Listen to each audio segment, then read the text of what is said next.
নমস্কাৰ মই ৰূপাংকৃতা আৰু এইখিনিতে মই সকলোকে ইংৰাজী নৱবৰ্ষৰ হিয়া ভৰা শুভেচ্ছা জ্ঞাপন কৰিলোঁ a very happy new year thank you নমস্কাৰ মই গায়ত্ৰী বৰাই সমূহ অসমবাসী ৰাইজলৈ ইংৰাজী নৱবৰ্ষৰ শুভেচ্ছা জ্ঞাপন কৰিলোঁ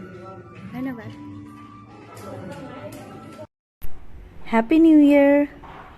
চাওঁতে চাওঁতে আমাৰ মাজৰ পৰা আৰু এটা বছৰে মেলানি মাগিলে আজিৰ পৰা এটি নতুন বছৰৰ আৰম্ভণি হৈছে আশা কৰিছোঁ এই বছৰটিয়ে যাতে আপোনালোকৰ জীৱনলৈ হাঁহি আনন্দ আৰু সুখ কঢ়িয়াই আনে আশা কৰিছোঁ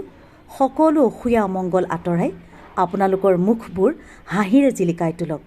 তাৰে আশা কৰি ইংৰাজী নতুন বৰ্ষৰ শুভেচ্ছা জনালোঁ ধন্যবাদ নমস্কাৰ মই অলংকৃতা আৰু সমূহ অসমবাসী ৰাইজলৈ ইংৰাজী নৱবৰ্ষৰ হিয়া ভৰা শুভেচ্ছা জ্ঞাপন কৰিলোঁ I wish you all a very happy new year আৰু লগতে যিসকলে আমাৰ নতুন মিউজিক ভিডিঅ' শৰতৰ নিয়ৰে এতিয়ালৈ চোৱা নাই প্লিজ গৈ চাওক and I am super sure you gonna love it thank you নমস্কাৰ আপোনাৰ আটাইলৈকে নতুন বৰ্ষৰ আন্তৰিক শুভকামনা জনাইছোঁ সুস্থ হৈ থাকক সবল হৈ থাকক মনৰ আনন্দেৰে ভৰপূৰ হৈ থাকক হেপী নিউ ইয়েৰ